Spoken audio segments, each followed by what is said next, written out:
The big one in the Sugar Bowl, the Hurricanes and the Tide for the national championship. 1 versus 2, the first 1 versus 2 bowl game in 5 years. You know, Chris, when you have two great Alabama playing, you look for some subtle differences to try to pick the winner. In one area, game breakers, guys that make the big play. Alabama has David Palmer. He's an exciting weapon. But the advantage, I think, goes to Miami with Kevin Williams. He's hot. He's coming along great at the end of the year. He can beat you 3 ways. He's a great runner. As he shows against San Diego State, he's got excellent concentration in catching the ball in the clutch with people around. And yes, he can throw the ball on the reverse. I wouldn't be surprised to see this early in the bowl game. Now, Kevin Williams also returns punts. And Gary has a tremendous advantage when it comes to the offensive big play guys. Well, I agree with that, Lee, but you've coached. Defense produces big plays, too. Good defense. Copeland and Curry. I think the big plays from Bama are going to come from those 2 guys. I like their position. Penn State and Arizona has shown you can win with defense versus Miami if you can kick a field goal. Defensive plays, they're not in this ball game. Antonio Langham, the 2 interception returns for touchdowns against Auburn and Florida. Now, the Cotton Bowl, Texas A&M, R.C. Slocum and company not getting the team they wanted. That would have been Florida State. Instead, they get Notre Dame, and that's no bargain either. They've got a quarterback that's doing some things. Corey Pollock, he's only a freshman, but Bucky Richardson beat Notre Dame as a freshman, and I think with his arm and strength, the way he's running this team, he's exuding confidence out there. If this team can play as well as he can, I think, Lee, they can beat Notre Dame in this game. Not so fast, my friend, not so fast. I agree with you, though. Polling is the key to their offensive team, but don't forget also that Texas A&M plays great defense, especially against the run. But Holtz and Notre Dame are stubborn. They'll attack A&M right at them, and they'll have some success. But the key to Notre Dame's win, if they get it, will be play-action passes by Rick Meyer, throwing the ball deep against the secondary. I think Notre Dame will score, and maybe a lot against A&M. I wouldn't feel at home if we didn't have disagreement on the set, even with James not here. Nebraska and Florida State in the Orange Bowl. The Huskers, for once, don't get Miami. The last 3 trips down to the Orange Bowl, they got the Canes on their home field, but they get Florida State, maybe playing as well as anyone right now. You hit it right on the nose when you say they didn't want to play them, but I tell you what, they got this team that they want to play. Where they got him. Nebraska has to take the ball and run 1st and 10s, keep Charlie Ward off the sideline, and make sure that they ball control him. Because Marvin Jones is the key to Florida State's attack. He's an all-world linebacker. Now, notice he likes to attack from the inside, from the outside. He plays excellent pass defense. I like him. Watch him attack across the line of scrimmage. This makes him a great linebacker. Remember, Marvin Jones, as a junior, Lombardi, he's always won the Butkus. I think this is his last game as a Florida State Seminole in the Orange Bowl. I'm doing something wrong here. I'm agreeing with you again. Marvin Jones played for 3 years now. He's an outstanding football player. He's the best inside linebacker I've seen. He's going to go top 5 in the draft. Best inside linebacker to come out since. Yeah, Dennis Erickson says he's the best linebacker he's ever seen in college football. So ball control for Nebraska, it sounds real good, Lee, but very tough to do against the speed of Florida State's defense. Nobody has ball controlled them up and down the field. Bowl games when we come back on the Kickoff Show, including the Rose Bowl, a rematch without much of the glamour of last year. Off the field problems for Washington, ties for Michigan. We'll kick that around the other New Year's games when we continue.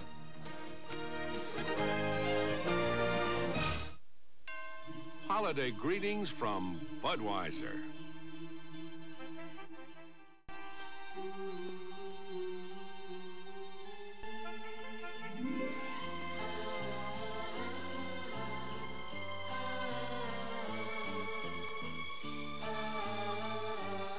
The people who bring you Budweiser wish you and yours the very best of everything this holiday season. Where in the world can you find a castle, tigers, glamour, romance, neon, a volcano, more neon, feathers, a cabaret, a tropical island, more romance, and superstar after superstar after superstar, only in Las Vegas. Always on the money, Las Vegas. ESPN's college football season goes out with flying colors in a bowl week extravaganza. The nation's top teams are put to the test beginning December 29th. Thrifty Car Rental Bowl Week on ESPN.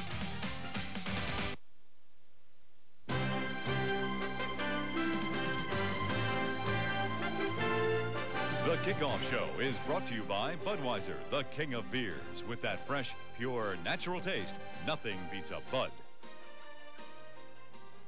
And the Las Vegas Bowl coming up in just a couple of minutes. Back to the New Year's Day bowl games. We've talked about the 3 high-impact games. There are 5 other games on a crowded New Year's Day. Starting with the Fiesta Bowl. They, of course, had a chance. Their consolation prize is a good matchup. Colorado and Syracuse, filled with brilliant offensive players on both sides. The Buffs, Cordell Stewart, hooking up with Charles Johnson. The Orangemen have Marvin Graves, but also 2 good defenses. Could be lower scoring than most people think. Blockbuster, Stanford versus Penn State. Joe Paterno is 14-7 in the bowl games. And don't forget, he won a national title against Miami in the Fiesta Bowl. Bill Walsh is undefeated in bowl games. Plus, he's won 3 Super Bowls.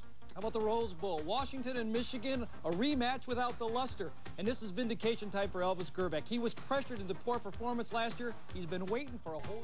The Florida Citrus Bowl in beautiful downtown Orlando. Georgia versus Ohio State. Georgia features the quarterback Eric Zaire, who fakes to Garrison Hurst and throws to all-world wideout Andre Hastings. These are 3 of the best on one team. It's Georgia's offense versus Ohio State defense. The Hall of Fame Bowl. Tennessee and Boston College, 2 excited teams. One with a new coach and one with a new experience playing in a bowl game. Key to this game, that man right there, Chucky Dukes. Notre Dame shut him down, and they couldn't score. He's the key to the game. Vocal Tennessee fans wanted Philip Fulmer. They wanted Johnny Majors out. They have Fulmer coaching this bowl game. Don't expect many changes. He does the same things. He's calling the plays for Tennessee. The bowl games, because they're different than regular season games, often produce upsets. You see any upsets? Well, I do. I've already predicted A&M's going to win, but of course, I don't have to come back. That's my line. He doesn't have to come back and justify. You got plenty of time to talk about bowls. We'll talk about the Las Vegas Bowl, though. Nevada and Bowling Green coming up from beautiful downtown Las Vegas. Lee, Orlando doesn't have a downtown. We'll come back in a minute.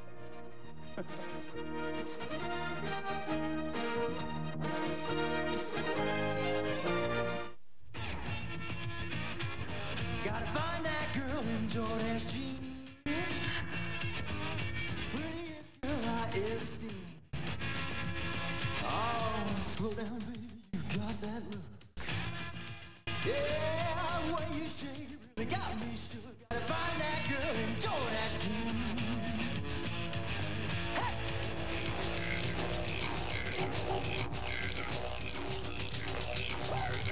When we build a Maglite flashlight, we craft the body from a single piece of aircraft aluminum. We seal and gem with high-grade rubber O-rings. We give it a patented self-cleaning switch and a patented adjustable beam. The Maglite flashlight. Brighter, tougher, made in America, flawlessly engineered, is a work of art that works. This holiday season, give the gift of light with a Maglite flashlight. And welcome back. The Las Vegas Bowl replacing what was the California Raisin Bowl, matching the MAC against the Big West. How do you see this game tonight, Bowling Green and Nevada? Well, you know, Bowling football team, especially in the fact that they play a tough schedule. They've only lost 2 games this year, Ohio State and Wisconsin.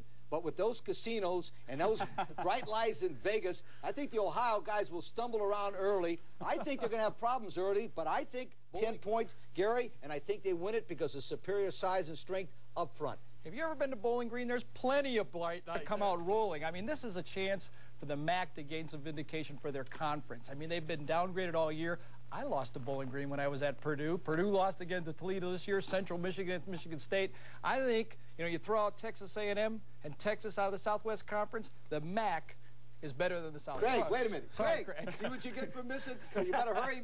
You better hurry back and support that Southwest Conference. I don't agree with you, but hey, it's worth giving James a touch, even though he's not here. And you're not suggesting you're going to give the edge in the game on who's done better at the tables all week, are you? No, I'm not. I even mentioned that, but also another point about it, Bowling Green is in exams, and that's psychologically hurting them. Certainly. We're going to see what happens. Las Vegas up next. Ron Franklin, Mike Gottfried, and Charlie Knox. We're back at halftime with the halftime blitz. So enjoy the first half from Las Vegas, where it is very, very cold, and that could affect the game. We'll see you at halftime.